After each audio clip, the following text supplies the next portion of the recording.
Hello दोस्तों। तो कैसे हैं आप सब। बिना देरी के वीडियो को करते हैं स्टार्ट। तो आज हम बात करने वाले हैं, जैसा कि आप लोगों के एग्ज़ाम्स चल रहे हैं, ठीक है। तो सबसे इम्पॉर्टेंट सब्जेक्ट जो है स्ट्रक्चर होने वाला है आप लोगों का।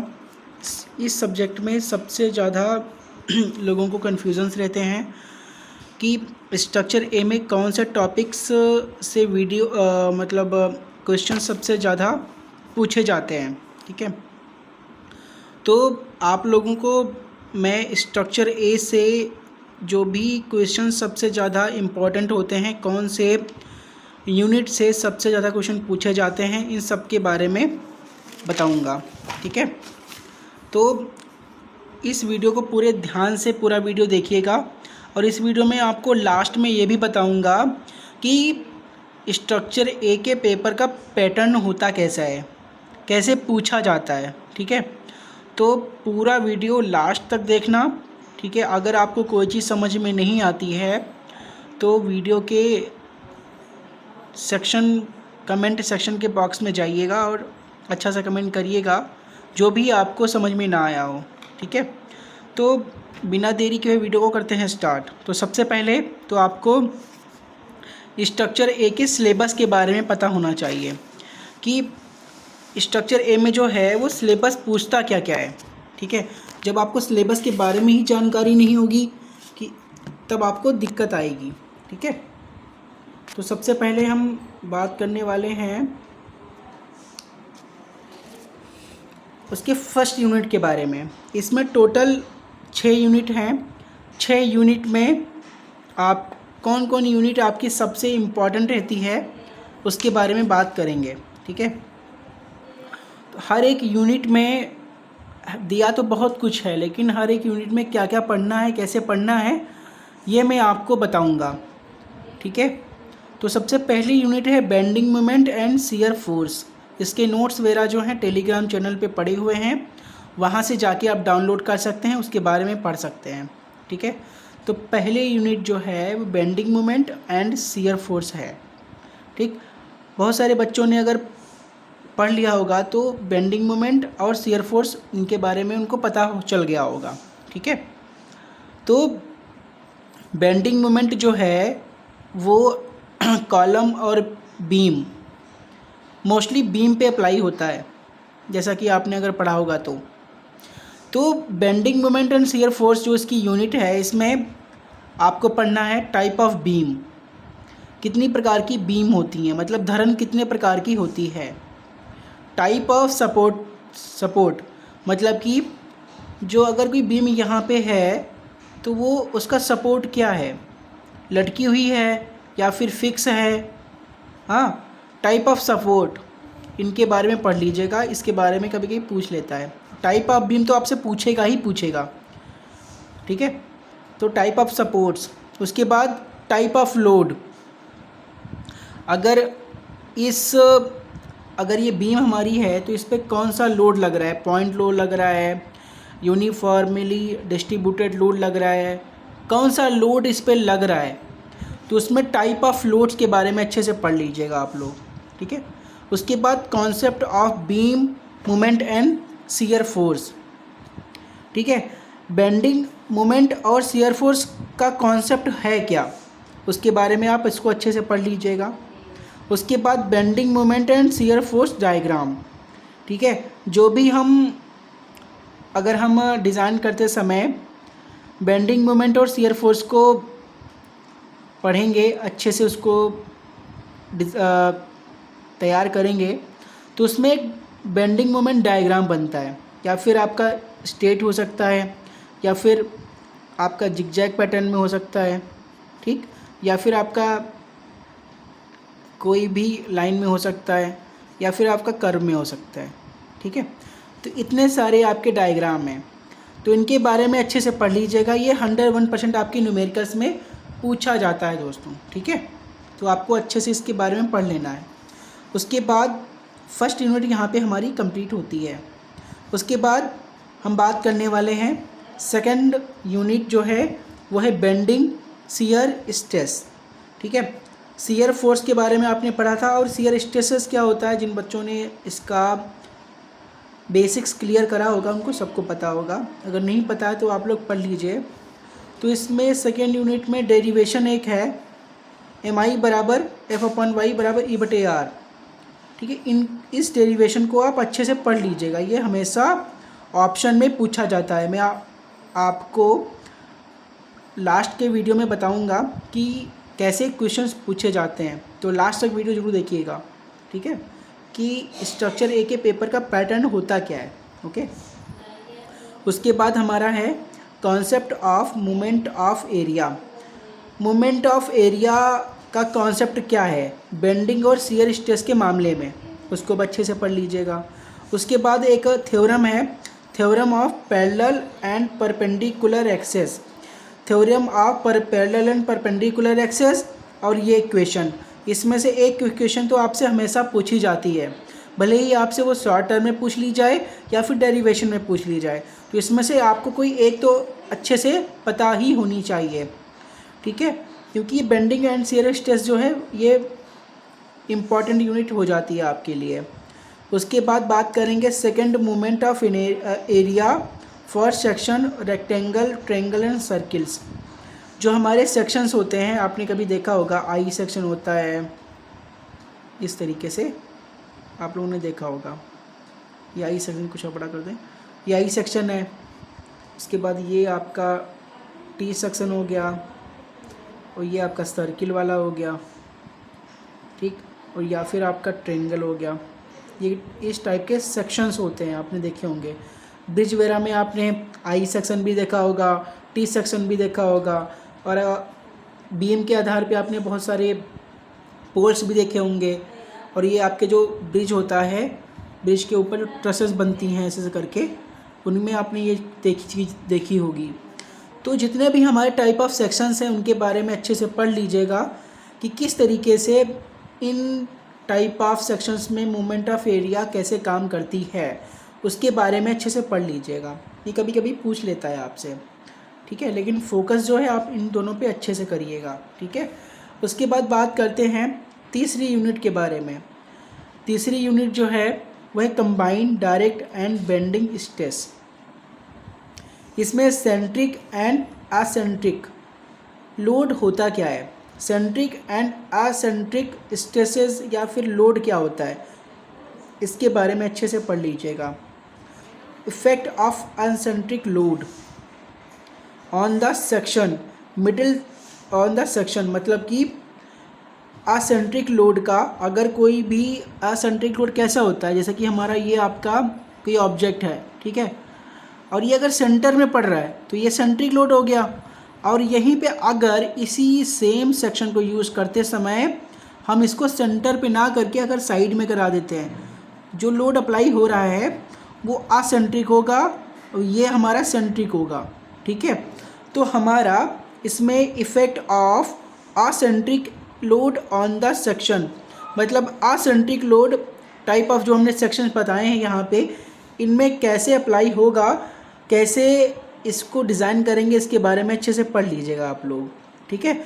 उसके बाद बात करेंगे मिडल थर्ड रूल, जो आपके बेंडिंग एंड शियर स्ट्रेस में भी है और इसमें भी है।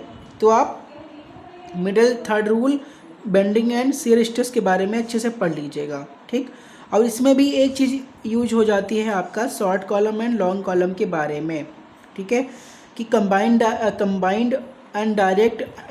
डायरेक्ट एंड बेंडिंग स्ट्रेस जो है वो शॉर्ट कॉलम पे, लॉन्ग कॉलम पे कैसे अप्लाई होता है, कैसे वर्क करता है, इसके बारे में अच्छे से पढ़ लीजिएगा, ठीक है।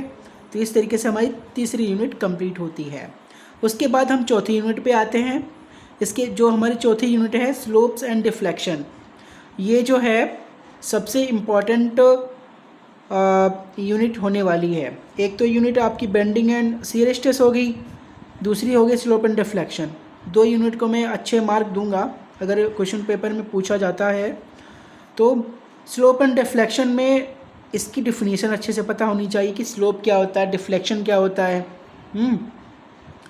उसके बाद मिडिल थर्ड रूल इसमें भी है आपका, ठीक है। तो मिडिल थर्ड रूल जो है वो क्या बोलता है। उसके बाद कैंटिलीवर बीम पे यूडीएल कैसे अप्लाई होता है, मतलब कि अगर कैंटिलीवर बीम जो होती है वो लटकी हुई होती है, तो हमारी ये बीम हमारी है, ठीक है, और ये हमारी वॉल है, ठीक, ये हमारी बीम है। तो ये जो लटकी हुई है ना ये हिस्सा, ये हमारा कैंटिलीवर हो गया, कैंटिलीवर बीम, ठीक है। तो कैंटिलीवर जो है वो कैंटिलीवर बीम पे यूडीएल कैसे अप्लाई होता है या फिर कैसे वर्क करता है, इसको आप अच्छे से पढ़ लीजिएगा। यूडीएल मतलब यूनिफॉर्मली डिस्ट्रीब्यूटेड लोड, ठीक है, मतलब हर एक पार्टिकल पे सेम लोड लगना। तो ये किस तरीके से इसका डिफ्लेक्शन होगा, मतलब कैसे ये टूटेगी, क्रैक कैसे आएंगे इसमें, तो उसको आप अच्छे से पढ़ लीजिएगा। इस यूनिट में ये बताने की कोशिश की जा रही है आपसे। उसके बाद 5वीं यूनिट है हमारी कॉलम एंड स्टड। कॉलम क्या होता है, स्टड क्या होता है, इसके बारे में अच्छे से पढ़ लीजिएगा, ठीक है। इसमें भी आपका लॉन्ग कॉलम और शॉर्ट कॉलम इसमें भी है, इसको भी अच्छे से पढ़ लीजिएगा। उसके बाद इसमें एक फार्मूला आता है रेकिन्स का फार्मूला और एप्लीकेशन ऑफ यूलर, ठीक है, यूलर करके एक फार्मूला है और रेकिन का फार्मूला है, तो ये हमेशा पूछा जाता है, ठीक है। तो इसके बारे में आप अच्छे से पढ़ लीजिएगा। अगर मैं कहूँ तो नंबर 1 पे हमारा bending and shear stress unit को रखूँगा इंपॉर्टेंट के तौर पे। उसके बाद दूसरे नंबर पे स्लोप एंड डिफ्लेक्शन को रखूँगा। तीसरे नंबर पे मैं 5वीं यूनिट का नाम रखूँगा कॉलम एंड स्ट्रेस, इसको भी आप अच्छे से मार्क कर लीजिए, ठीक। उसके बाद चौथी यूनिट है हमारी जॉइंट्स, इसमें हम रिवेटेड जॉइंट और वेल्डेड जॉइंट को पढ़ेंगे। तो हमें 6 यूनिट में 4 यूनिट पे अच्छे से ध्यान देना है, ठीक है। तो लास्ट यूनिट है हमारी 6 यूनिट जॉइंट्स, जिसमें हम रिवेटेड जॉइंट पढ़ेंगे और वेल्डेड जॉइंट पढ़ेंगे। रिवेटेड जॉइंट क्या होता है, कैसा होता है, ठीक है, इसके टाइप क्या होते हैं और इसके फेलियर ऑफ रिवेटेड जॉइंट, मतलब कि रिवेटेड जॉइंट कैसे फेल होता है, इसके बारे में अच्छे से पढ़ लीजिएगा आप लोग, ठीक है। उसके बाद वेल्डेड जॉइंट, वेल्डेड जॉइंट कैसा होता है, ठीक है, इसका टाइप कितने होते हैं, स्ट्रेंथ ऑफ वेल्डेड जॉइंट, मतलब जो वेल्डेड जॉइंट है वो उसकी स्ट्रेंथ कैसे मापी जाती है, उसकी स्ट्रेंथ कैसे निकाली जाती है, उसके बारे में अच्छे से पढ़ लीजिएगा। और at the end of this session आपको अच्छे से पढ़ना है comparison between riveted and welded joint, इसको तो आपको अच्छे से पढ़ना ही पढ़ना है, ठीक है। तो इस तरीके से आपको अच्छे से यूनिट पढ़ के जानी है। तो पहली यूनिट जो हमारी थी बेंडिंग एंड शियर स्ट्रेस, उसके बाद दूसरी थी हमारी स्लोप एंड डिफ्लेक्शन, उसके बाद कॉलम एंड स्ट्रेस था, उसके बाद रिवेटेड एंड वेल्डेड जॉइंट था, उसके बाद हमारा ये comparison between riveted and welded joint है, ठीक है। उसके बाद अब हम बात करेंगे कि कैसे स्ट्रक्चर ए के पेपर का फॉर्मेट होता है। स्ट्रक्चर ए का फॉर्मेट पेपर होता है, उसका फॉर्मेट क्या होता है। जो हमारा सब्जेक्ट है वो है स्ट्रक्चर ए, ठीक है। इसके पेपर के फॉर्मेट के बारे में बात करेंगे हम। पेपर का फॉर्मेट मतलब कि पेपर कैसे पूछा जाता है, ठीक है। तो अगर देखा जाए तो इसको हम 3 सेक्शन में डिवाइड करते हैं, section A, section B, section C, ठीक है। सेक्शन ए जो है उसमें आपके ऑप्शन भी पूछे जा सकते हैं, मल्टीपल चॉइस क्वेश्चन भी पूछे जा सकते हैं कभी कभी, नहीं तो कभी कभी आपसे शॉर्ट टाइप क्वेश्चंस पूछते हैं जिसमें आपको थोड़ा लिखना होता है, शॉर्ट टाइप क्वेश्चंस, ठीक। ये हो गया आपका। उसके बाद दूसरा सेक्शन जो होता है उसमें आपका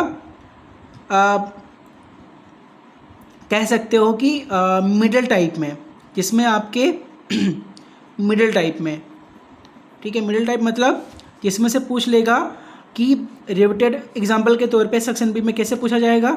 सेक्शन बी मैं लिख के बता देता हूँ आप लोगों को। सेक्शन बी में मिडल टाइप क्वेश्चन पूछे जाते हैं। कैसे पूछे जाएंगे, जैसे कि पूछ लेगा कि रिवेटेड जॉइंट क्या होता है, इसके प्रकार बताइए और इसके फेलियर होने का कैसे फेल होता है इसके बारे में बताइए। ठीक है, रिवेटेड जॉइंट होता कैसा है, फेलियर कैसे होता है, हाँ, और इसके टाइप्स बताइए। ठीक, तो ये मिडिल टाइप के क्वेश्चंस हो गए जिसमें आपके स्केचेस भी होंगे। ठीक है, स्केचेस भी इसमें होंगे। अगर कोई चीज़ पूछ लेता है तो हर चीज़ का आपको स्केचेस बना के आने हैं। ठीक है, उसके बाद ये आपके मिडिल क्लास में आ गए, मतलब मिडिल शॉर्ट टाइप क्वेश्चन। ठीक है, उसके बाद इसमें भी बोल देगा ये, और उसके बाद और करेगा, और मतलब अथवा इसमें आपसे क्वेश्चन एक न्यूमेरिकल पूछ लेगा। ठीक है, न्यूमेरिकल पूछ लेगा। उसके बाद दूसरा क्वेश्चन भी कोई ऐसे देगा थ्योरी टाइप में, या फिर न्यूमेरिकल दे सकता है आपसे। न्यूमेरिकल दे दिया, ठीक, और कोई डेरिवेशन दे दिया। ठीक है, तो पहला हो गया क्वेश्चन थ्योरी टाइप में, और उसके बाद न्यूमेरिकल इसके अथवा में। उसके बाद कम से कम 2 क्वेश्चन पूछे जाते हैं, 5-5 नंबर या 10-10 नंबर कैसे कुछ पूछे जाते हैं आपसे। तो उसमें क्या आएगा, ये तो हो गया सेक्शन बी का हमारा, 2 क्वेश्चन पूछे जाएंगे, उसमें अथवा में दे दिया जाएगा। मतलब आपको 4 ऑप्शन होंगे जिसमें से आपको 2 करने होंगे और उसके अथवा में होंगे। ये आपका थ्योरी और ये आपका न्यूमेरिकल बेस में, और बोल देगा कि ये न्यूमेरिकल में दे देगा और ये आपका डेरिवेशन में दे देगा। तो ये सेक्शन बी है। ठीक, उसके बाद सेक्शन सी के बारे में बात करते हैं। जो सेक्शन सी है, इसमें भी 2 प्रकार के क्वेश्चन पूछे जाते हैं। एक तो आपका दिया जाएगा न्यूमेरिकल, ये आपका 5 से 7 नंबर का समथिंग होता है मार्क्स। ये जो सेक्शन ए है ये आपका 2 से 3 नंबर का होता है। ठीक, और जो सेक्शन सी है ये आपका 5 से 10 नंबर का पूछा जाता है। कभी कभी 12 भी हो सकता है और 15 भी हो सकता है। ठीक है, तो सबसे पहला क्वेश्चन होगा न्यूमेरिकल। न्यूमेरिकल टाइप क्वेश्चन दे दिया जाएगा आपका। ठीक है, कोई न्यूमेरिकल दे दिया जाएगा, उसको सॉल्व करो, या फिर और मतलब अथवा में दे दिया जाएगा कोई डेरिवेशन। ठीक है, जैसे कि बोल दिया जाएगा जो मैंने आपको यहाँ पे बताया था ना, ये डेरिवेशन, इसको बोल देगा कि इसको सिद्ध करिए, मतलब प्रूफ कीजिए, या फिर कोई डेरिवेशन दे देगा आपको। ठीक, उसके बाद दूसरा क्वेश्चन जो है दूसरा क्वेश्चन पूछेगा न्यूमेरिकल। ठीक, फिर उसके अथवा में कोई एक आसान न्यूमेरिकल देगा और कोई टफ न्यूमेरिकल दे देगा। तो जो आपको न्यूमेरिकल आता हो उसको आप सॉल्व करिएगा। ठीक है, तो ओवरऑल जो है वो स्ट्रक्चर ए के पेपर में